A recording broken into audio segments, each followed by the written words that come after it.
real honest macro conversation about the Cleveland Browns. Yeah.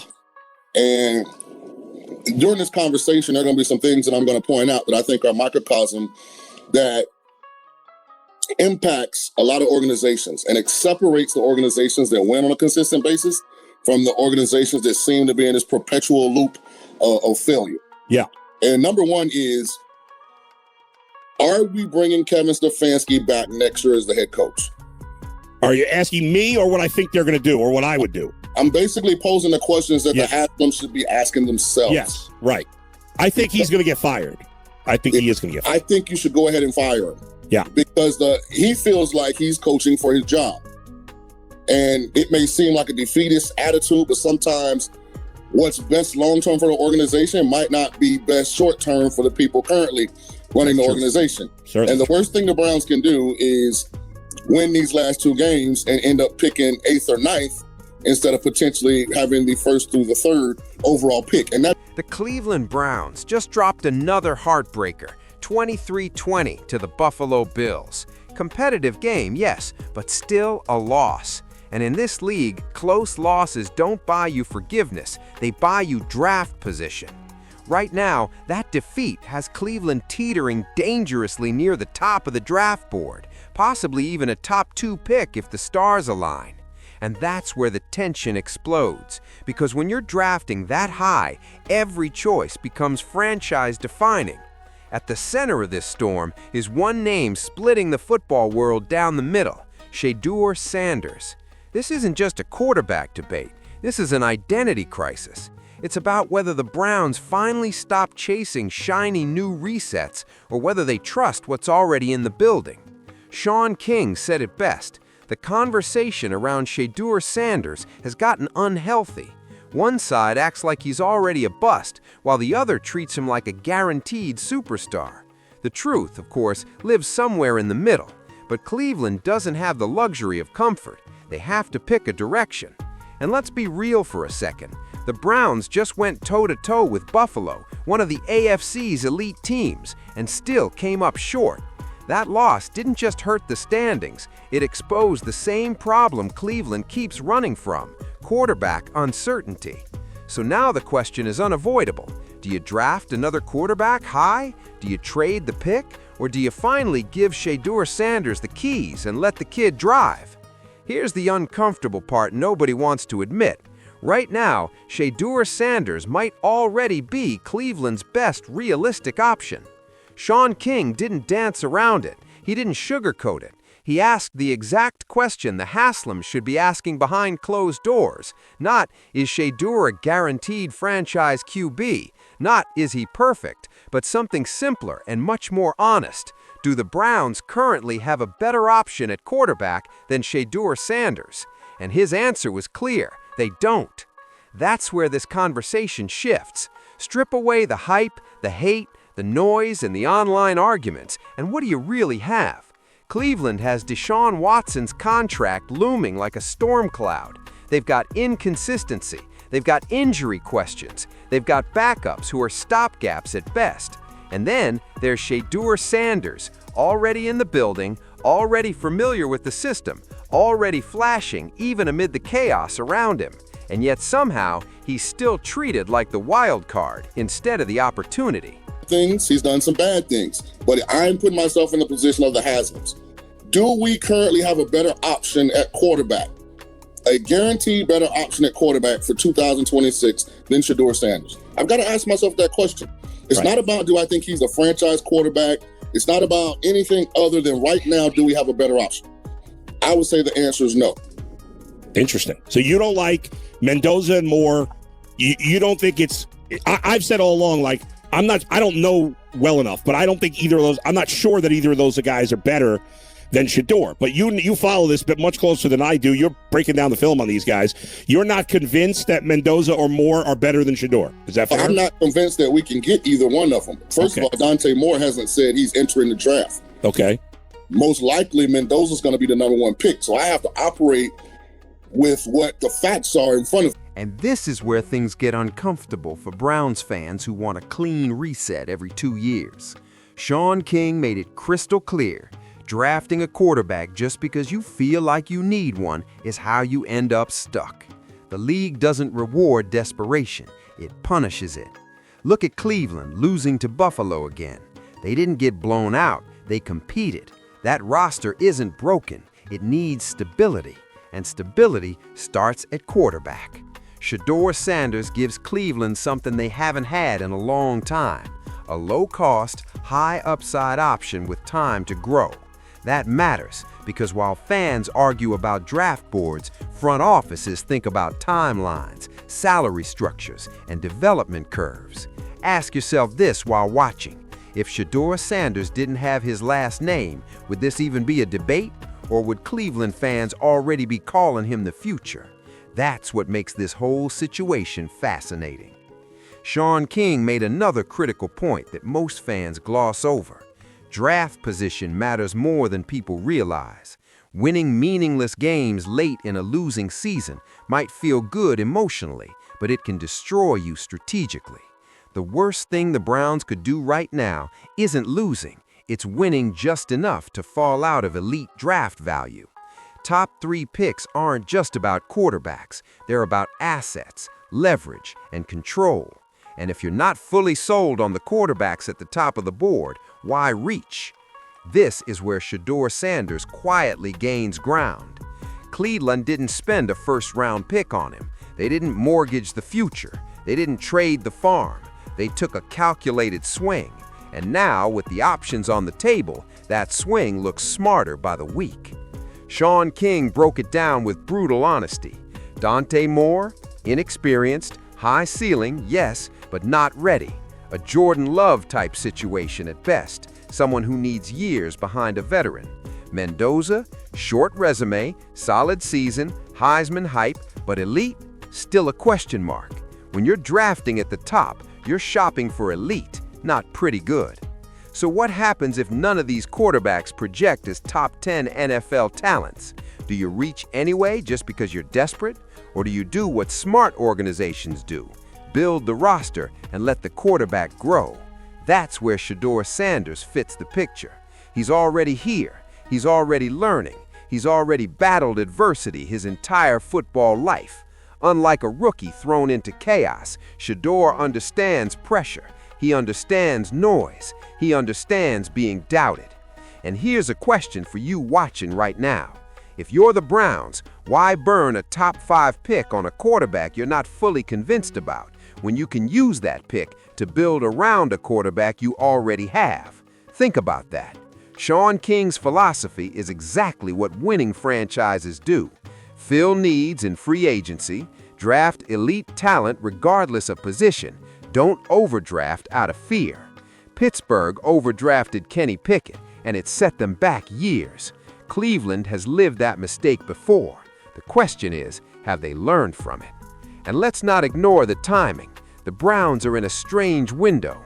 They're not a total rebuild. They're not a contender either. They're stuck in between. That's the most dangerous place to be in the NFL.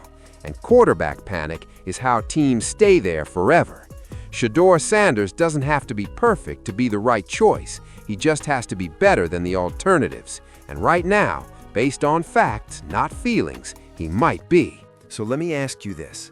Would you rather roll the dice on an unknown rookie you're unsure about, or invest in developing a quarterback who's already proven he can handle pressure, criticism, and chaos? Because that's the real debate nobody wants to frame honestly. And here's another hard truth. Even if Cleveland drafts a quarterback high, that player isn't walking into a perfect situation. Pressure, expectations, media, physicality, that environment breaks young quarterbacks fast. Shedeur has lived in that environment his entire life. Ask yourself this, when was the last time Cleveland actually committed to developing a quarterback instead of replacing him? Exactly. Shaun King also touched on something subtle but important. The Browns don't need to decide right now if Shedeur Sanders is a top 10 quarterback in the NFL. They need to decide if he's good enough to start, grow, and win with. That's a much lower bar, and it's one he can realistically clear. And if he doesn't, you still haven't wasted elite draft capital reaching out of fear. You still have flexibility. That's smart football. Every few years, Cleveland convinces itself that the next quarterback will fix everything, and every few years, it resets again. Shedeur Sanders represents something different, not a savior, not a guarantee, but a chance to stop panicking. And let's be clear, the hate towards Shedeur has always been louder than the film. He's done good things, he's made mistakes. That's development, that's football. But the idea that he hasn't earned a real opportunity doesn't hold up under scrutiny. Shaun King said it plainly, based on facts, based on what's available, based on what Cleveland actually has. Shedeur Sanders deserves to be the starting quarterback moving forward, not because of hype, not because of his name, but because the alternatives don't offer anything clearly better. So, as the Browns inch closer to the top of the draft, the real dilemma isn't whether Shedeur Sanders is perfect, it's whether Cleveland is finally patient enough to let something grow. And that's the question that will define this franchise's next decade. Here's where the conversation around Shedeur gets even more interesting. This isn't happening in a vacuum. This is happening in Cleveland, a city that has watched quarterback after quarterback come through the door, get chewed up by pressure, and get spit back out. That history matters. Context matters. Shaun King, whether people want to admit it or not, was speaking from experience as a former NFL quarterback who understands how fragile development can be. Think about what he said when he put himself in the Haslam's shoes. He wasn't asking fantasy questions. He wasn't debating upside down on a whiteboard. He was asking real ownership questions. What is the worst-case scenario? And the worst-case scenario for Cleveland right now isn't Shedeur Sanders starting. The worst-case scenario is being forced back into Deshaun Watson, hoping for a miracle, and then being stuck extending a quarterback who has already proven he's not the right fit in Cleveland. That's not emotion, that's logic. And when you look at the Browns' current quarterback room, Deshaun Watson, Dillon Gabriel, Bailey Zappi, the idea that Shedeur Sanders hasn't earned a real shot becomes harder and harder to defend. Shaun King wasn't guessing. He laid it out plainly, based on facts, not narratives. Shedeur has done enough to be the starter, period. Is it because of his confidence, his swagger, his last name? Because on the field, the conversation should be simple. He protects the ball better than most young quarterbacks. He processes fast. He's comfortable under pressure. And mentally, he's already operating at a professional level. And here's a hook nobody likes talking about. Shedeur Sanders is built for chaos. Cleveland is chaos, media pressure, fan frustration, organizational instability. That environment has crushed quarterbacks with less confidence and thinner skin. Shedeur has been dealing with national scrutiny since high school. That matters more than arm angles or combine drills. Let me ask you this. Do you think confidence is a weakness? Or do you think Cleveland just isn't used to quarterbacks who actually believe in themselves? Because that's a big difference. Another thing Shaun King subtly pointed out is draft psychology. Fans treat the draft like a vending machine. Insert top 5 pick, receive superstar quarterback. That's not how it works. Overdrafting is how franchises get stuck in loops, and Cleveland knows that loop better than almost anyone. When Shaun King referenced Pittsburgh overdrafting Kenny Pickett, that wasn't random, that was a warning. Drafting for need instead of talent creates false hope and long-term damage. And Cleveland, sitting with a potential top 2 pick, has to decide if they want to repeat that mistake or break the cycle. If the Browns take a quarterback high and he turns out average, how many more years does that set the franchise back? Exactly. That's why Shedeur Sanders changes the math. You're not forced into a decision. You're not locked into a rookie contract you can't escape. You have flexibility, and flexibility is power in the NFL. Let's not forget something important from the Buffalo game.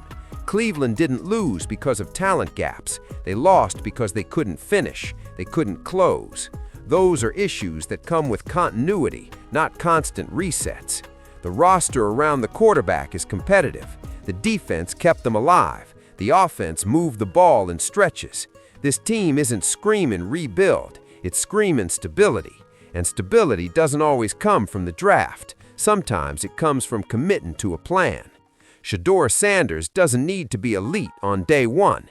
He just needs to be better than the chaos, and that's a bar he can realistically clear. Shaun King also touched on something fans rarely appreciate: cost. Elite players cost money. Drafting elite talent at any position gives you discounted value under the rookie salary structure. That's how smart teams build. That's how contenders stay contenders. If Cleveland uses that high pick on a premium non-quarterback, an elite lineman, a game-changing receiver, while developing Shedeur, suddenly the roster makes sense. But if they panic and reach, they're back on the hamster wheel. Let me throw another question at you. Would you rather watch a young quarterback grow with help around him, or watch another rookie struggle behind the same problems? Because that's the choice. And here's the part that deserves more attention. Shaun King never said Shedeur Sanders is a guaranteed franchise savior. He said something much more reasonable. He said Shedeur is the best option available right now. That distinction matters because NFL success isn't about guarantees, it's about probabilities. Right now, the probability that Shedeur Sanders gives Cleveland competent quarterback play is higher than the probability that a rushed rookie becomes elite overnight. That's just reality. And if Shedeur succeeds, you look smart. If he struggles, you haven't burned your future. That's smart risk management. So why does this still feel controversial? Because football fans love shiny new things. They love resets. They love dreaming. But winning franchises love patience, and that's where Cleveland is at a crossroads. Another close loss, another high pick, another chance to do things differently. So let me ask you again, should the Browns finally commit to developing Shedeur Sanders, or should they chase the illusion of a perfect quarterback in the draft? Drop your answer in the comments, debate it, argue it, but don't ignore the facts. Whether people like it or not, Shedeur Sanders is no longer a side story in Cleveland. He's the center of the conversation. And how the Browns handle this moment will tell us everything about whether this franchise has actually learned anything at all. If you enjoyed this breakdown and want more real NFL conversations without the fake narratives, make sure you like and subscribe to Gridiron Insights. This is where football gets honest.